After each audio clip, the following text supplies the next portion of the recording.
para aprender más de Él y de su palabra. Y el cuidado de Dios tiene como muchas aristas y hoy vamos a conocer un poco más de esto. Sobre todo cuando es a través de su corrección. ¿Sí? Un tema que a veces nos cuesta, pero es el cuidado de Dios que se manifiesta a través de la corrección que Él nos hace como Padre amoroso, como Dios. Y para comenzar nos preguntamos cómo reaccionamos frente a la corrección. ¿Sí? ¿Cómo reaccionamos? Y ahí vamos a ver algunas características que algunos se pueden sentir identificados. ¿Sí? ¿Cómo estamos reaccionando cuando alguien nos corrige? Diferentes personalidades que se pueden manifestar. Y yo hay algo que me dedico mucho, que es al tema de la corrección. Porque me dedico a la enseñanza. ¿Sí? Trabajo en la asesoría pedagógica y analizamos mucho este tema de la corrección. Cómo corregimos, cómo consideramos el error, cómo consideramos como docentes el error y el estudiante cómo se maneja con el error y cuáles son las reacciones del ser humano generalmente frente al error. Y ya de entrada la palabra de Dios nos trae una palabra impresionante, ¿sí? Porque la palabra de Dios nos habla mucho sobre esto. Y es en el Salmo 19:12, que dice: ¿cómo puedo conocer mis propios errores? ¿Quién está consciente de sus propios errores? Y el salmista dice: perdóname de aquellos que no soy consciente o los que me son ocultos. ¿Sí? Y estamos todavía en la introducción, pero hay un punto importante que tenemos que considerar, que nuestros errores propios no siempre son conscientes para uno mismo, o no siempre son visibles. Para el otro probablemente sí. ¿Sí? A veces te dicen: che, recién me dijeron algunos de que están a mi alrededor, che, me estás pifiando con las notas, y me miraron. No voy a decir quién, alguien que tengo cerca. Digo: uy, es verdad, si le estoy pifiando con los tiempos a las notas. Entonces, cuando uno te dice un error, a veces uno no se da cuenta de ese error. ¿Sí? No te estás dando cuenta, pero te lo dice otro. O justamente el Salmo que dice: líbrame de los que me son ocultos. Entonces, ¿qué nos quiere decir el Salmo? Que hay errores en nuestra vida que no los vemos. ¿Sí? Y por eso también necesitamos la corrección. Ahora, siempre Dios busca corregir porque nos ama. ¿Amén? Eso es una verdad. Dios busca corregirnos porque nos quiere como mejores personas.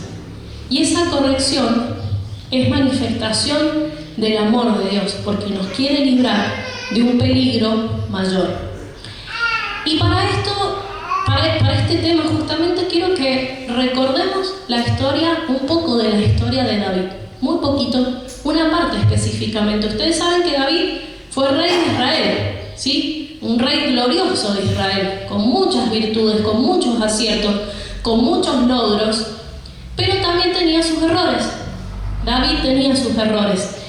Y él, entre sus errores, uno de ellos fue que quería todo. O sea, él tenía todo, ya tenía todo, pero quería más. Y quería lo que era de otro, justamente una mujer que no era suya. Y él diseñó toda una estrategia para quedarse con esa mujer y lo logró, ¿sí? Por eso quiero que me acompañen en el pasaje de 2 de Samuel 12, del 1 al 13. No recuerdo si está en la diapositiva y si no, lo vamos a buscar. ¿Sí está? ¿Ahí? Bien. 2 de Samuel, ¿lo tienen? Vamos a repetir. 2 de Samuel 12, del 1 al 13. Un pasaje un poquito largo, pero es importante que nosotros recordemos esta historia y podamos ver cada detalle de lo que sucede con David. ¿Sí? Así que les voy a pedir que prestemos atención. Dice: por lo tanto, el Señor envió un profeta, Natán, para que le contara a David la siguiente historia. Habían 2 hombres en cierta ciudad, uno rico y el otro pobre. El hombre rico poseía muchas ovejas y ganado en cantidad. El pobre no tenía nada, solo una pequeña oveja que había comprado. Él crió esa ovejita, la cual creció junto con sus hijos, y la ovejita comía del mismo plato del dueño, bebía de su vaso y él acunaba como a una hija, se había encariñado con la oveja. Cierto día llegó una visita a la casa del hombre rico, pero en lugar de matar a un animal de su propio rebaño o de su propia manada, tomó la ovejita del hombre pobre, la mató y la preparó para su invitado. ¿Sí? Esa es la historia. Entonces David se puso furioso y dijo: tan cierto como el Señor vive, cualquier hombre que haga semejante cosa merece la muerte. Debe reparar el daño dándole al hombre pobre 4 ovejas por las que le robó y por no haber tenido compasión. Entonces Natán le dijo a David: tú eres ese hombre. Tú eres ese hombre. El Señor Dios de Israel dice: yo te ungí rey de Israel, te libré del poder de Saúl, te di la casa de tu amo, sus esposas, el reino de Israel, Judá. Y si eso no hubiera sido suficiente, te había dado más, mucho más. ¿Por qué entonces despreciaste la palabra del Señor e hiciste este acto tan horrible? Pues mataste a Urías el Etita con la espada de los amonitas y le robaste a su esposa. De ahora en adelante tu familia vivirá por la espada, porque me has despreciado al tomar la esposa de Urías para que sea tu mujer. Esto dice el Señor: por lo que has hecho haré tu propia familia se rebele contra ti, ante tus propios ojos daré tus mujeres a otro hombre y él se acostará con ellas a la vista de todos. Lo hiciste en secreto, pero yo lo haré que suceda abiertamente a la vista de todo Israel. Y acá viene el otro punto. David entonces confesó a Natán: he pecado contra el Señor. Natán respondió: el Señor te ha perdonado y no morirás por este pecado. Sí, les cuento toda la historia para que la recuerden y vamos a tener esta historia un poco a lo largo de todo este pasaje para darnos cuenta que ante esta historia, y el título que le puse es la pedagogía de Dios y la justificación del ser humano, porque el Señor, con todos sus métodos amorosos, buscando la mejor manera de explicarnos, de explicarle a David en este caso, buscó una historia. Pero cuando decimos: conozco una persona que fue y le pasó esto a una tía, una amiga, y estamos hablando de realidad de nosotros mismos, ¿sí? A veces hacen: no, es alguien que yo conozco, no soy yo. Y ahí Natán viene y le dice: conozco una historia de un hombre que tenía una oveja, y le empieza a contar la historia. Y ahí te das cuenta del amor del Señor, que quiere hacer que David reaccione con un método de un cuentito, ¿sí? ¿Cuántas veces cuando los chicos aprenden con los cuentos, las moralejas, ¿sí? Les contás un cuento y ¿cuál es la moraleja? Y acá Natán usa un método impresionante que quiere que David reaccione. Le está contando un tremendo pecado, un error muy grave que había cometido, con una historia. Y David dice: ese hombre tendría que morir. Ahora, cuando Natán le dice ese hombre, sos vos, se le cae, como los dibujitos, vuelvo, la quijada. ¿Vieron cuando se les cae la quijada? Se les abre la boca. ¡Wow! ¡Qué sorpresa! David no se lo esperaba, me imagino, ¿sí? Pero fíjense la reacción de David, que dice: pecado contra Dios y contra el cielo. Eso lo vamos a ver más adelante. Pero este es el punto. El Señor nos llama. El Señor nos dice: tenés que cambiar. Fíjate que muchas veces cuando el Señor nos muestra nuestro error, y esa es la pregunta que quiero que mantengan durante toda la prédica: ¿qué hacemos cuando el Señor nos está diciendo te estás equivocando? ¿Lo negamos? ¿Nos enojamos? ¿Le echamos la culpa a otro? Y acá tenemos muchas historias en la palabra de la justificación. La justificación es un mecanismo que utilizamos cuando queremos justamente justificar lo que cometimos o lo que hicimos mal. Y tenemos muchos ejemplos en la Biblia, pero hay uno que dice, Adán dice: ¿qué pasó que comiste el fruto que te dije que no habías comido? ¿Y qué contesta Adán? La mujer que me diste, Señor. El tono de acá, la mujer que me diste me llevó. ¿Sí? Si la mujer que me diste me hace comida rica, y bueno, yo me engordo. si la mujer que, ¿sí? O el hombre que me diste. Ah, no, vos me dijiste que quisiéramos. Y no importa si es la mujer, el hombre, es echarle la culpa al otro. ¿Sí? ¿Vieron esa frase cuando decimos que me hiciste salir de mis casillas? ¿La dicen? No sé si hay una versión más moderna de esa frase, pero bueno, ahí los jóvenes podrían ayudarme. Me hiciste salir de mis casillas. ¿Sí? Nadie puede hacer que te salgas de tus casillas.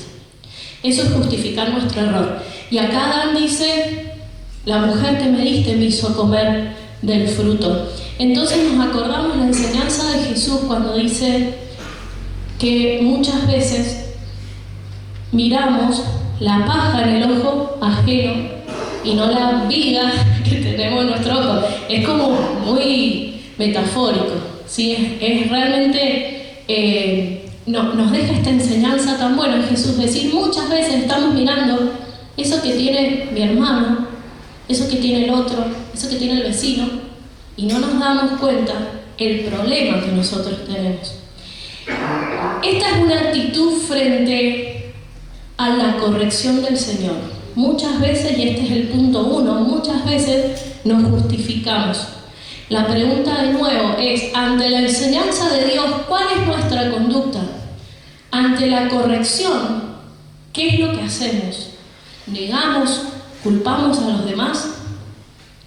Y el segundo punto tiene que ver con una palabra que es fuerte, para mí, que es la terquedad.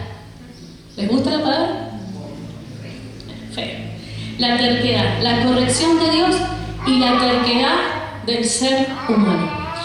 Ahí quiero que vayamos al libro de Proverbios, en el capítulo 1, Proverbios 1, 24. Este es el pasaje dentro de la prédica clave que vamos a meditar sobre este pasaje. Y Proverbios 1:24 dice, hay diferentes versiones, pero dice, los llamé muy a menudo, pero no quisieron venir. Les tendí la mano, pero no me hicieron caso. ¿Sí? Vamos de nuevo. Los llamé muy a menudo, pero no quisieron venir. Les tendí la mano, pero no me hicieron caso. Hay otras versiones que dice, no me atendieron cuando los llamé, ni me hicieron caso cuando les tendí una mano. Es un punto central que yo te pido que te concentres y me prestes atención. Dios nos corrige, pero hay un tiempo para responder. ¿Sí? Hay un tiempo específico. A veces decimos, ya le voy a obedecer, ya voy a volver a Dios. Y hablamos más en la alabanza, ya voy a dejar este vicio, o este hábito malo, o este mal pensamiento. Ya lo voy a hacer, Señor. Y pasa el tiempo. Ahora, detengámonos en esto. El Señor tiene un tiempo específico para bendecirnos, para tendernos su mano, para ayudarnos. Él tiene un tiempo específico para traer su auxilio a nuestra vida y nosotros lo postergamos. Que en definitiva, si nos ponemos a pensar, cuando postergamos la corrección, nos salimos de la voluntad de Dios y no vivimos en su voluntad. Entonces, esto nos lleva a pensar que están los tiempos de Dios y los tiempos del hombre. Y sabemos que la palabra dice que los tiempos de Dios son bien, son perfectos. Ahora, nuestros tiempos son imperfectos porque somos humanos. Cuando viene la corrección, ¿qué hacemos? Cuando viene el llamado de Dios, ¿qué hacemos? ¿Cómo respondemos? Y ahí pensaba un poco, yéndome al pasado, que antes, bueno, hoy no es así porque hay muchos medios de comunicación, sincrónicos, asincrónicos, redes sociales, casilla voz, lo que quieran, pero antes, cuando uno esperaba una llamada, ¿sí? Y se perdía la llamada porque te fuiste a comprar, después era muy difícil, estabas esperando una llamada, no sé, de una propuesta de trabajo, una confirmación, una noticia, una comunicación importante, y uno perdía esa llamada, se perdía varias cosas. Si nos ponemos a pensar qué nos pasa a nosotros como hijos de Dios si perdemos el llamado de Dios, que perdamos la llamada de atención bendición del Señor y nos dice: hoy es el tiempo que vos me obedezcas, que vos cambies tu forma, tu rutina, tu hábito, porque hoy es el día que yo te quiero bendecir. ¿Me siguen? Este es el punto central. Si nosotros no le obedecemos, estamos fuera de su voluntad. Y no es el tiempo que yo quiero, es el tiempo de Dios. Hoy tenés que dejarlo, hoy tenés que tomar la decisión. ¿Sí? Acá el Señor nos dice: no me atendieron, no me hicieron caso. Si no le hacemos caso en el momento que Él nos dice, estamos fuera de la voluntad. Y esto a veces nos lleva a tener una vida de terquedad infinita. Esto de la postergación nos va a llevar a tener una vida de terquedad.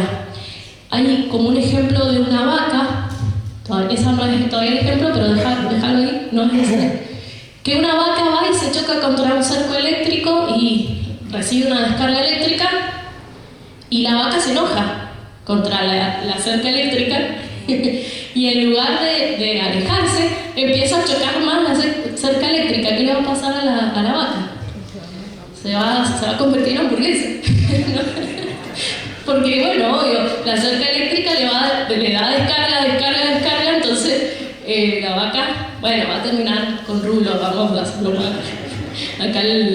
Acá me está haciendo señas, vamos, sacarlo. Entonces, esa es la terquedad. A veces le damos y seguimos recibiendo el daño, pero no cambiamos nuestra actitud. Y muchas veces tenemos esa actitud con el Señor. Y el Señor nos dice: no es por acá. No es por acá. Anda por el otro camino. Y nosotros seguimos. Pero ese es el punto. Que a veces, vamos a poner comillas a esta palabra, jugamos con la gracia de Dios. Jugamos con la paciencia de Dios. Y el tema es que Él tiene un tiempo para bendecir con su bendición específica, y nosotros no le damos la derecha, no le hacemos caso. Hay otra expresión que ahí sí corresponde a la imagen, que es duro de cerviz, que en otras traducciones es terco, ¿sí? La palabra terco. Dice que el buey, esto viene de una explicación, que el buey, ahí como está en el dibujo, muchas veces cuando no quiere hacer caso al amo, que le indica que doble o que gire, que siga derecho, pone el cuello duro, ¿sí? Se pone tieso. Y eso hace que no pueda doblar. Eso es la cerviz, que se pone dura. Y dice que cuando hacen esto, estos animales tienen muchas consecuencias malas. O sea, tienen consecuencias a nivel de su cuerpo.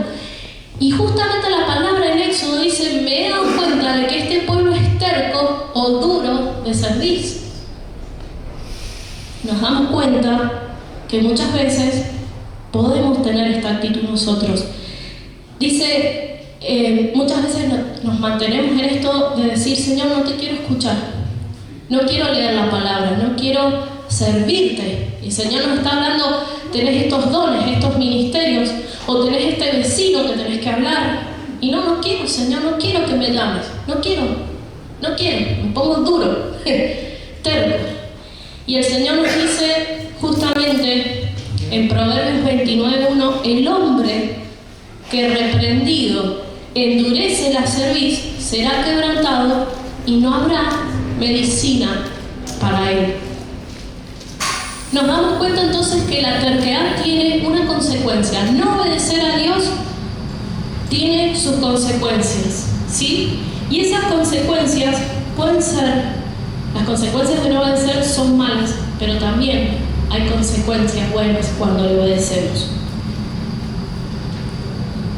Y la pregunta es, no voy a hacer que se pregunten entre ustedes, pero preguntar: ¿ya tengo el hábito de ser terco?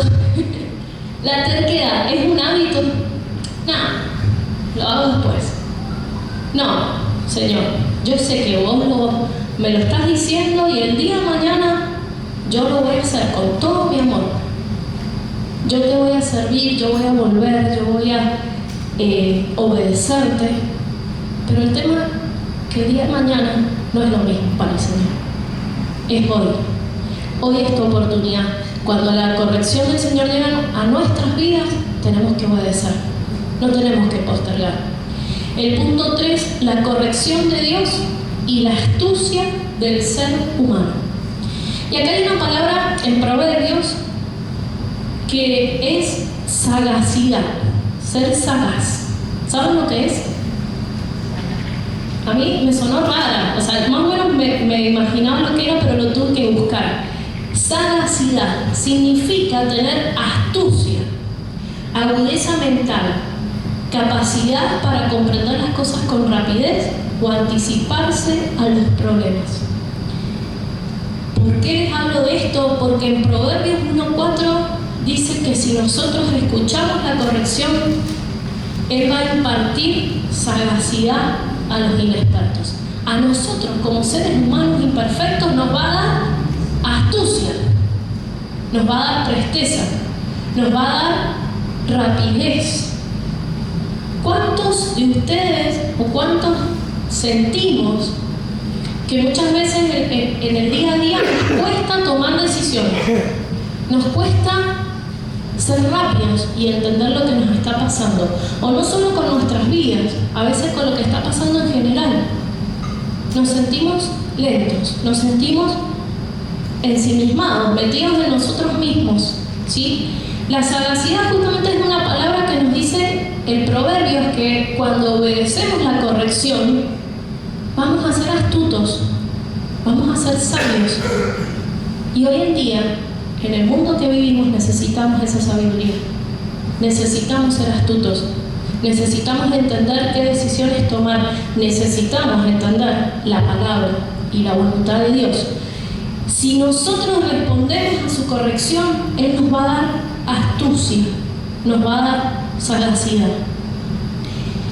Y justamente la palabra de Dios dice que la sabiduría proviene de Dios. La inteligencia proviene de Dios. No sé, creo que a veces le he contado esta historia, que en un tiempo que yo estaba estudiando, en los primeros años de la facultad, un año, que yo me alejé un poco del Señor. Estaba perturbada con muchas cosas, preocupada, y en esa preocupación, meterme en eso y no confiar en el Señor, me hizo que me alejara del Señor un poco. Y cuando yo quería estudiar, que es una actividad mental, cognitiva, me costaba mucho. Pero Señor, ¿qué tiene que ver si estoy lejos? Bueno, no le decía eso en ese momento, pero ahora lo pienso. Señor, ¿pero por qué me está afectando mi comprensión? Es que en realidad somos creados por Dios y está todo relacionado con todo. Y cuando tenemos esa mente entenebrecida, dice la palabra, cuando no nos salen las cosas, cuando nos cuesta pensar, es porque nuestra vida espiritual no está a tono con el Señor, ¿sí? Cuando nosotros buscamos a Dios, Él nos da claridad, Él alumbra nuestro camino, Él alumbra nuestros pasos. Él, en las situaciones más difíciles, Él dice, tenés que hacer esto. Sí, creo que en un programa de radio decíamos, qué impresionante que alguien esté ahí para decirnos qué pasos dar, qué pasos seguir. Muchas veces no le gustaría tener eso. Sí, Señor, a ver, o alguien, y lo necesitamos y llamamos entre nosotros, los grupos pequeños, ¿y qué hago con esta situación? Pero convengamos que muchas veces las decisiones no son las mejores, justamente porque la corrección de Dios endereza nuestro camino, endereza nuestros pasos. Eso es lo que tenemos que pensar. ¿Qué estoy haciendo cuando Dios me corrige? ¿Cuál es la decisión? ¿Qué hago con ese error? Y el punto 4 dice la corrección de Dios y la confesión del ser humano. Confesar tiene una palabra en griego que es homologeo.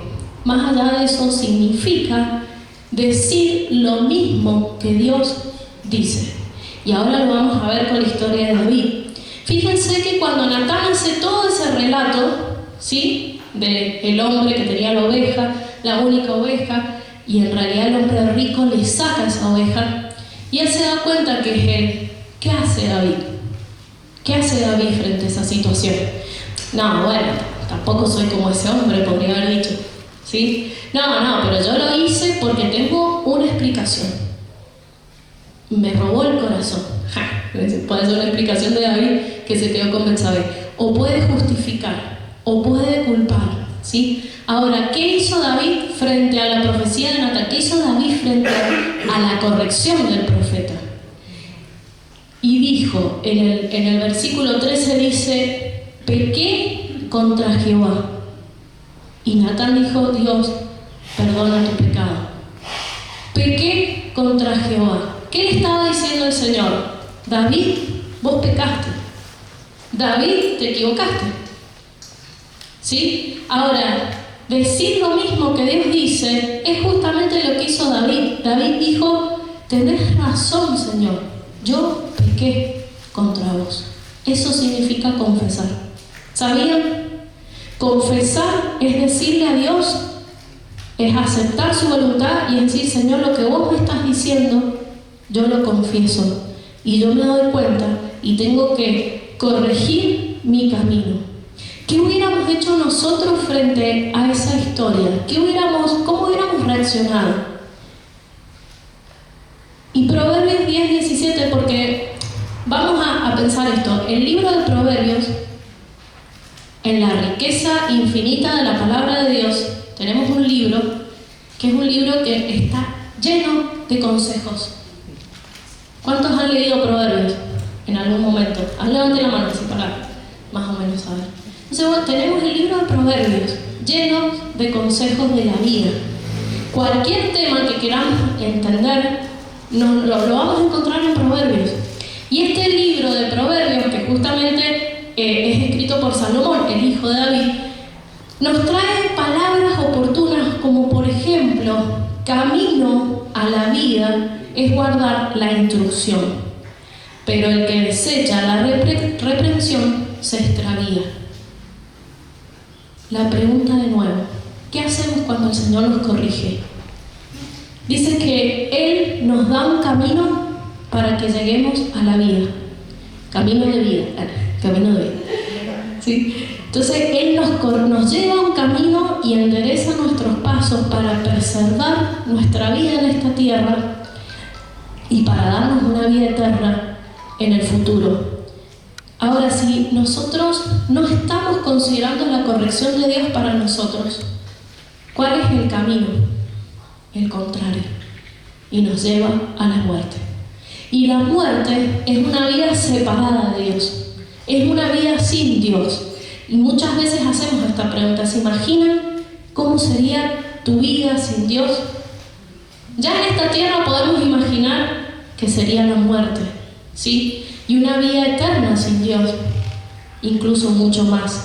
Una vida sin Dios es una vida totalmente devastada. Ahora, si nosotros no atendemos la corrección oportuna de Dios en cada momento de nuestra vida, no solo estamos perdiendo nuestra vida, sino que estamos perdiendo la bendición que el Señor quiere. Y ya casi terminando, me queda algo más, pero te quiero invitar a que pienses esto. ¿Qué hacemos cuando el Señor viene y nos corrige? Y eso nos trae otra consecuencia al no escucharlo. Y muchas veces las consecuencias es vivir una vida sin sentido, vivir una vida frustrada, ¿sí? Vivir una vida en angustia. Y que muchas veces nos damos cuenta de lo que vivimos porque estamos lejos de Dios, pero a veces incluso le echamos la culpa a Dios. Pero Señor, vivo frustrado, vivo angustiado, vivo triste.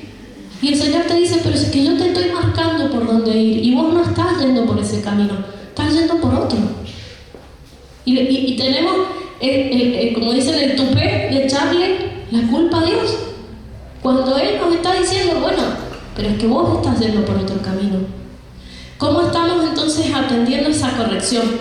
Y quiero que leamos juntos, si lo quieren buscar, Hebreos 12. Hebreos 12, 5 al 11.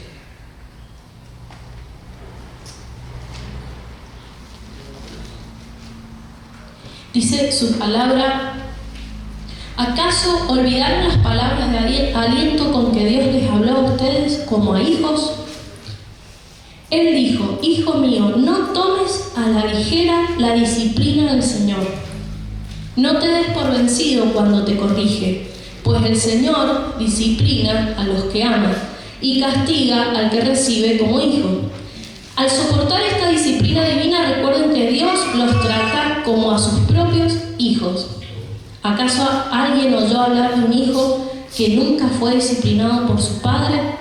Si Dios no los disciplina a ustedes, ¿cómo lo hace con todos sus hijos? Quiere decir que ustedes no son verdaderamente sus hijos, sino que son ilegítimos. Ya que respetábamos a nuestros padres terrenales que nos disciplinaban, ¿acaso no deberíamos someternos aún más a la disciplina del Padre de nuestro espíritu y así vivir para siempre? ¿Cuál es la importancia de la disciplina en este contexto, o la corrección de Dios? Vivir para siempre, tener vida eterna, tener una vida con Dios. Si nosotros nos movemos de lo que el Señor nos da, si nosotros no estamos bajo su voluntad, por supuesto que vamos a tener un montón de males, pero son males que vienen por consecuencia de nuestras propias decisiones, que muchas veces ahí el Señor no nos puede librar. Y ahí me voy a tomar la pregunta que hacía mi esposo recién. ¿Querés estar con el Señor? Vas a tener problemas, pero vas a estar bajo su voluntad, y el Señor es el que te libra de esos problemas. Cuando nosotros vivimos apartados y fuera de la voluntad de Dios, no siempre vamos a encontrar la solución, porque muchas veces el Señor, con su misericordia y su paciencia, nos da y nos tira dice la palabra, con cuerdas de amor nos atrae. Pero es el tiempo que Él tiene, un tiempo perfecto, y no podemos nosotros jugar con su gracia, jugar con su paciencia. Cuando el Señor nos corrige, nosotros tenemos que responder. Y este proverbio me encantó, que es justamente el proverbio 1, que es el que estamos estudiando, que dice: el que me obedece vivirá tranquilo, sosegado y sin temor del mal. Vamos a ir a la inversa. Vivimos sosegados, tranquilos, y a veces tenemos miedo de lo que nos puede pasar. Hagámonos esa pregunta. Justina, ¿me ayudas con la idea? Entonces, esa pregunta nos tiene que hacer pensar si realmente estamos bajo la corrección, bajo la sabiduría, bajo su palabra, porque vivirá tranquilo, sosegado y sin temor del mal. Y hay algo que leí preparando la palabra, no lo puse en la prédica, pero dice los tiempos de Dios y los tiempos de los seres humanos. Y los tiempos de los seres humanos, que siempre andamos apurados, que siempre andamos estresados, que queremos resolverlo con ansiedad también, queremos resolver las cosas. Y el Señor, con sus tiempos, Dios creador, Dios paciente, Dios amoroso, Dios que todo lo conoce, Dios que todo lo sabe. Y acá hay algo impresionante. Dios que sabe que este es el momento hoy, que Dios te quiere dar esa ayuda oportuna, porque vos estás viviendo una situación difícil, pero en esa ayuda oportuna hay una condición: es obedecer. Es decir, Señor, vos me querés bendecir, pero si yo sigo con mi camino como la vaca o como el buey, torpe y terco, y no voy a encontrar la bendición, ¿sí? Porque muchas veces predicamos sobre el Dios amoroso, paciente, bondadoso, que lo es, pero muchas veces jugamos con eso. Jugamos con su tiempo, con su voluntad. Y si hoy nos ponemos a pensar, ¿qué es lo que Dios quiere darte? ¿Qué es lo que Dios tiene en su mano? Y yo me imagino esa mano que está lista para derramarse sobre tu vida, pero que vos con tu actitud, o todos con nosotros, con nuestra actitud, no estamos dejando que esa bendición sea derramada, porque en realidad seguimos con esa terquedad. El Señor nos llama hoy entonces a confesar. ¿Qué era la confesión? Decirle lo mismo que Él dice. Señor, vos me estás diciendo que muchas veces soy terca. Sí, Señor, tenés razón. Eso es la confesión. Y la confesión es fruto del arrepentimiento. Cuando nos arrepentimos y decimos, Señor, no quiero seguir por el camino incorrecto. Si vos me estás mostrando un camino que en Isaías nos habla de un camino de santidad, un camino que van a caminar los redimidos de Israel, los elegidos, y dice algo en la versión Reina Valera que dice que aunque sea torpe, no se va a perder. No hay excusas. Aunque seamos torpes, vamos a heredar la vida eterna con el Señor y vamos a vivir la calidad de vida que el Señor quiere en esta tierra, pero tenemos que superar nuestra terquedad como seres humanos. Tenemos que salirnos de la justificación. No, Señor, es que el pastor que me diste, la iglesia que me diste, la familia que me diste, Señor, el país donde me hiciste nacer, son todas justificaciones. El Señor, dice la palabra, no necesita grandes cosas de tu vida. Dice, al que seas torpe, pero Él te da la inteligencia, Él te da la sabiduría y Él te da el camino para salvar tu alma. ¿Cuánto más